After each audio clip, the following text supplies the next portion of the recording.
Hello everyone, welcome back to our YouTube channel. आज हमारा advance course का first topic है सपोर्ट एंड रेसिस्टेंस। हम वो पढ़ेंगे, बहुत इम्पोर्टेंट है। और काफ़ी लोगों के मुझे मैसेजेस आ रहे थे कि हम ट्रेडिंग का एनालिसिस किस वेबसाइट पे करें। तो आप सीधा जाएं गूगल क्रोम में, वहाँ पे लिखे ट्रेडिंग व्यू, और ट्रेडिंग व्यू पे जो फर्स्ट लिंक होगा उस पर क्लिक करें, और राइट साइड पे ही आपको ये सारी चीज़ें, बिटकॉइन, इथीरियम, ये सारे कॉइन्स तो आपको नज़र आएंगे।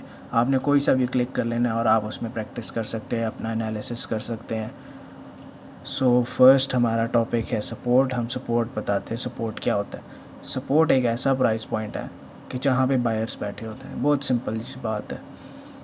ऐसी प्राइस वाली जगह जहाँ पे बायर्स बैठे हुए हैं और प्राइस को ऊपर की तरफ बाउंस करते हैं। फॉर एग्ज़ाम्पल, अगर प्राइस 30,000 में है और वहाँ से बाउंस होती है 40,000 पे, फिर 40,000 से जब दोबारा नीचे 30,000 में आती है ना, तो बायर्स वहाँ पे, आपको मैंने जैसे बताया कि बायर्स बैठे होते हैं सपोर्ट पे, तो वहाँ से दोबारा 30,000 से वो 40,000 प्राइस आती है। इसी तरह रेसिस्टेंस है। रेसिस्टेंस उसका वाइस वर्सा है।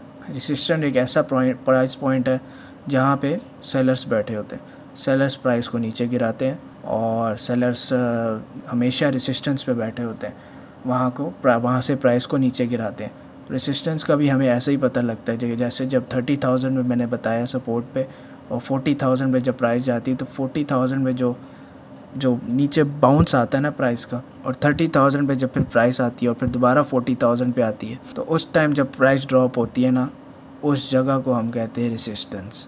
वो प्राइस पॉइंट हमारा रेसिस्टेंस कहलाता है। बस आप दो चीज़ें याद रखें, सपोर्ट्स पे बायर बैठे होते हैं और रेसिस्टेंस पे सेलर्स बैठे होते हैं जो कि प्राइस को ड्रॉप करते हैं। अब ये मैं आपको एक हाइपोथेटिकली एग्जांपल मैंने बनाई है, ये देखें। सो यहाँ देखिए, यहाँ पे प्राइस 30,000 पे थी, 40,000 पे आई। दोबारा जब नीचे आई ना, तो फिर उसने 30,000 पे आई और दोबारा बाउंस बैक दिया। अब बाउंस बैक दिया तो हमें पता लग गया कि अब ये रेसिस्टेंस है। हमेशा आपने जब भी आइडेंटिफाई करना है ना सपोर्ट को, तो आपने देखना है कि उसमें दो बाउंसेस लाजमी होने चाहिए। मतलब एक दफ़ा प्राइस ऊपर की तरफ आई और फिर जब नीचे आई, तो हमें नहीं पता कि अभी ये पहला बाउंस हुआ है, अभी ये पहला बाउंस हुआ है, हमें नहीं पता लगा कि ये सपोर्ट वैलिड है कि नहीं। जब दूसरी दफ़ा वो रेसिस्टेंस पे जाती है और दोबारा सपोर्ट पे आती है, अब दो बाउंसेस हो गए ना, हमें पता लग गया कि दो बाउंसेस हो गए, अब ये वैलिड हो गई है। अब हमें पता लग गया कि हाँ, ये सपोर्ट पे बायर बैठे हुए हैं, बार बार प्राइस को इसको ऊपर लेके जा रहे हैं। इसी तरह रेसिस्टेंस का है। रेसिस्टेंस पे भी आपने दो बाउंसेस देखने, दो बाउंसेस वैलिड होने चाहिए। पहले दो बाउंसेस होंगे तो आपकी रेसिस्टेंस वैलिड होगी। इसी तरह आगे मैंने एक ड्रॉ किया हुआ एग्जांपल। अब इसी तरह प्राइस हमेशा तो अब 30-40,000 पे तो नहीं गुजरती जाएगी। प्राइस ने ना, ये कहीं ना तो जाना है ना, या ऊपर जाएगी या नीचे जाएगी। अगर प्राइस रेसिस्टेंस को तोड़ती है और रेसिस्टेंस के बाद दोबारा इसको रेसिस्टेंट को टैप करती है, तो हम इसको अब रेसिस्टेंस नहीं कहेंगे, अब ये इसको हम कहेंगे सपोर्ट। रेसिस्टेंट डायरेक्टली कन्वर्ट हो जाती है सपोर्ट पे। और इसी तरह अगर ये प्राइस सपोर्ट को तोड़ती है, अगर 30,000 से नीचे चली जाती है, नीचे जाके और फिर ऊपर टैप देती है इस सपोर्ट को, तो अब ये सपोर्ट नहीं खिलाएगी, अब ये रेसिस्टेंस खिलाएगी। हम इसको रेसिस्टेंस कंसिडर करेंगे। बस ये दो चीज़ें बात याद रखें। तो मैं आपको एक लाइव एग्जांपल दिखाता हूँ। लाइव एग्जांपल में आप ज़्यादा बेहतर समझ आएंगे कैंडल स्टिक के लिए। सो यहाँ देखिए, यहाँ पे मैं रेसिस्टेंस कैसे कंसिडर करता हूँ। ये देखिए, ये एक पहली कैंडल स्टिक है। अब मुझे ये पता नहीं है कि ये अब वैलिड रेसिस्टेंस बन रही है कि नहीं। अब यहाँ पे जब ये दूसरा विक के साथ जो टैप हुआ है ना, अब मैं कहूँगा हाँ, अब ये वैलिड है। ये अब ये टैप हुआ, ये टैप हुआ, दूसरा टैप भी हो गया, तीसरा, अब ये जो है ना, ये चौथा टैप है। अब मैं इसको कंसिडर करूँगा कि हाँ, अब ये रेसिस्टेंस की तरह है। अब ये जो प्राइस यहाँ पे कैपिचुलेशन हुई है ना रेसिस्टेंस पे, इसका ये मतलब है कि यहाँ पे बायर्स बहुत कोशिश कर रहे हैं ऊपर प्राइस को लेके जाने की, लेकिन वो बार बार सेलर्स नीचे गिरा रहे हैं।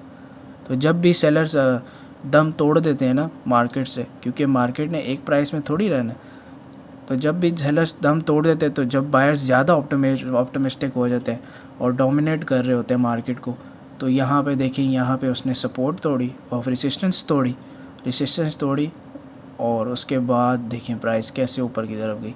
अब ये रेसिस्टेंस की तरह काम कर रही थी। ये रेसिस्टेंस की तरह काम कर रही थी, अब रेसिस्टेंस की तरह काम कर रही है। फिर जब नीचे आई तो उसने फिर रेसिस्टेंस तोड़ दी, अब ये हमारी सपोर्ट बन गई है। अब ये देखिए यहाँ पे ये टैप अब ये वैलिड है। यहाँ पे और भी टैप्स हुए होंगे।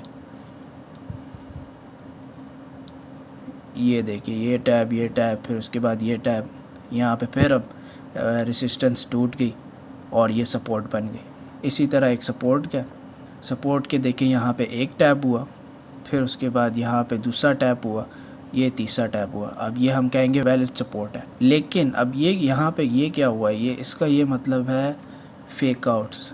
ये मार्केट्स में बहुत ज़्यादा होते हैं, मार्केट में ये फेक आउट्स बहुत ज़्यादा आते रहते हैं। इसको हम कहते हैं लिक्विडेशन।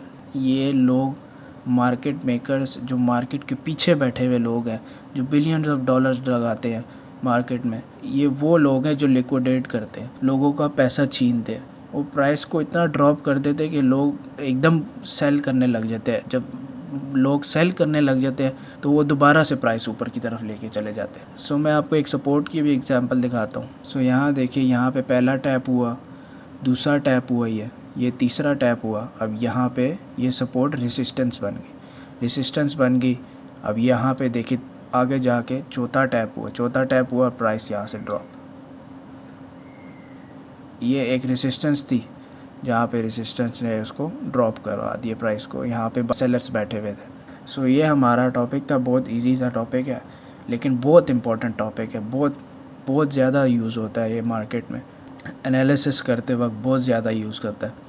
सो बस आपने कुछ और चीज़ें हैं, कुछ एडवांस चीज़ें हैं, जैसे मैंने आपको बताया हम काफ़ी चीज़ें, फंडामेंटल्स, कैंडलस्टिक और प्राइस एक्शन एनालिसिस, काफ़ी लिक्विडेशन, फेक आउट्स, इन सब को देख के हम ट्रेड लेते हैं।